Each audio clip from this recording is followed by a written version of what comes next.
요즘처럼 사회가 불안하고 경기가 안 좋을 때 또는 하고 있는 일이 잘 풀리지 않거나 결혼, 창업 등 중요한 결정을 앞두고 점쟁이를 찾는 경우가 종종 있다. 그때 소위 족집게라 불리는 점쟁이들은 별다른 질문도 하지 않고 나에 대해 많은 것을 이야기한다. 성격은 어떤지, 지금껏 어떻게 살아왔는지, 그리고 무슨 고민 때문에 찾아왔는지를 말이다. 정말 그들이 모신다는 영적 존재들이 모든 것을 꿰뚫어보고 얘기를 해주는 걸까? 한 번쯤 의문이 갈 때가 있다. 과학자들은 초자연적 힘과는 무관하다고 설명한다. 점이란 참 신통한 것이다. 점술가는 한 개인의 성격이나 여타 특성들을 속속들이 알아맞히고 과거와 앞날의 운수까지 훤히 말한다. 많은 사람들은 여기에 어떤 초자연적인 힘이 개입돼 있다고 믿고 있다. 아닌 게 아니라 용하다는 점술가들은 대체로 신 내림을 받은 초능력자들이 아니던가. 실제로 역사적 관점에서 점술은 절대적 존재인 신의 의지를 파악하는 일과 다름 아니었다. 인간사, 나아가 세상사 모두가 신에 의해 좌우된다는 운명론적 관점이 삶을 지배했던 시절이었으니 당연했다. 이후 점술은 신에 대한 믿음과는 별개로 발전해 왔지만 점술가에 대한 인식만큼은 과거와 크게 달라지지 않았다. 우리는 여전히 그들이 신 혹은 영적인 존재와 교감할 수 있다고 여긴다. 이게 사실이라면 그들의 영성은 대체 어디에서 기인하는 것일까? 점술은 세부적으로 구분하면 그 종류가 하나둘이 아니다. 구름의 모양처럼 자연 속 전조 증상을 활용한 방식이 있는가 하면 인간이 만든 임의의 방식도 있다. 카드점, 별자리점, 띠점, 수상학, 관상학, 사주, 궁합 등이 모두 여기에 속한다. 화제가 되었던 문장점이 있다. 한 예능 TV 프로그램에 등장해 인기를 얻었었던 일명 해결의 책이 바로 이 문장점의 원리를 차용한 것이다. 임의로 어떤 책을 정해서 임의의 페이지를 펼친 다음 첫 문장을 일종의 예언으로 받아들이는 방식이다. 흔히 고대 그리스의 문학가인 호메로스와 베르길리우스의 책을 이용한다고 해서 호메로스점 혹은 베르길리우스점이라고 불리기도 한다. 이외에도 수세기 동안 사람들은 갖가지 독창적인 점들을 창안했다. 개 중에는 매우 잔혹한 형태를 취한 것도 있다. 도살한 동물의 창자로 점을 쳤던 로마인들의 장복점이 그 실내다. 제물로 바쳐진 닭이나 양의 내장 모양과 배열 상태를 해독함으로써 기륭화복을 예견한 것이다. 때로는 심지어 살아있는 인간의 배를 가르기도 했다고 한다. 이 같은 야만적 관행은 다행히 널리 성행하지는 않았지만 그리스도교적 윤리가 엄격했던 11세기까지 끈질기게 유지되었다고 한다. 점술의 신비한 힘에 대한 대중의 집착 정도를 알 수 있게 하는 대목이다. 그러나 애석하게도 점술은 늘 과학과는 배치되는 대상이었다. 과학적 관점에서 보면 예나 지금이나 합리적인 미래 예측이라 할 수 없었던 것이다. 노벨 화학상을 수상한 오스트리아 출신의 분자생물학자 막스 퍼루츠 박사는 점술을 행하거나 믿는 사람들을 겨냥해 과학의 법칙은 모른 채 그 성취에만 익숙해 있다는 자조 섞인 지적을 하기도 했다. 퍼루츠 박사와 같은 견해는 일부 학자들만의 생각이 아니다. 학계 전체의 입장이라고 봐도 큰 무리가 없을 것이다. 아마도 점술의 특성 자체가 실험이나 증명의 범주를 멀찍이 벗어나 있기 때문이 아닐까 생각한다. 대부분의 초자연적 현상들과 마찬가지로 말이다.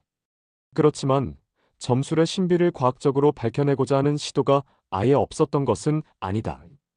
지난 1980년대 초 네덜란드 위트레흐트 대학의 심리학자 핸드릭 브렌캄프 교수와 서이비스 하우텐 교수의 현장 실험을 들 수 있다. 두 연구자는 유명 점술가 12명을 대상으로 그들의 불가사의한 능력을 5년간 연구했다. 점술가에게 한 번도 만난 적 없는 사람들의 사진을 보여주며 그 사람에 대한 정보를 물었고 점술가가 아닌 임의로 선택된 평범한 이들에게도 동일한 요청을 해서 서로 비교하는 방식이었다. 이렇게 연구기간 동안 총 1만 건의 진술을 기록하고 분석한 결과 점술가의 초능력 혹은 영적 능력은 전혀 신뢰할 수 없다는 결론을 내렸다. 점술가들이 영적인 힘을 빌려 말했던 정보와 점술의 점자도 모르는 일반인들이 막연히 추측해서 말한 내용이 크게 다를 바 없었기 때문이다.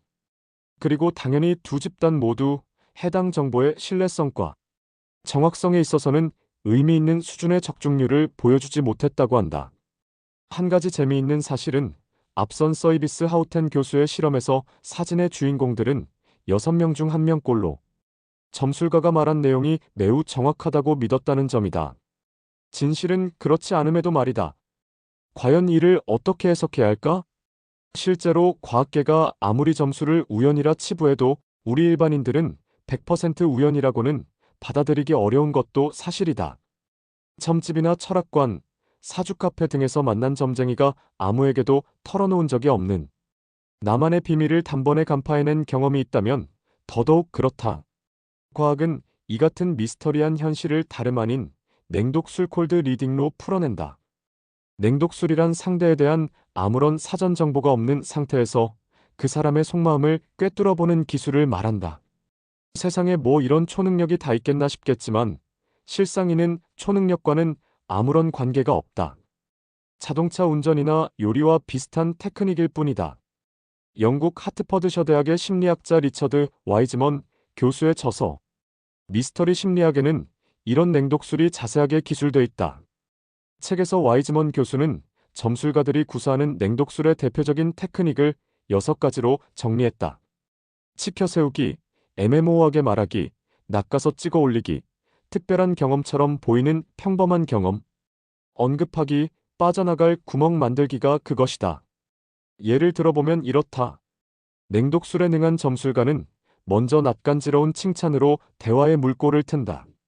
한동안 손바닥을 들여다본 뒤 상상력과 창의력이 뛰어나며 타인을 챙기는 사려 깊은 마음씨를 가졌다고 말하는 시기다. 이러한 칭찬을 듣는 사람은 자연스럽게 빠져든다. 맞아. 나는 상상력과 창의력이 뛰어나고 타인을 챙기는 사려 깊은 사람이었어. 이 점쟁이 정말 용안해하고 말이다. 듣기 좋은 말, 듣고 싶은 말을 들려주면서 점쟁이의 말을 신뢰하게 만드는 심적인 힐링 코스라고 할 수 있다.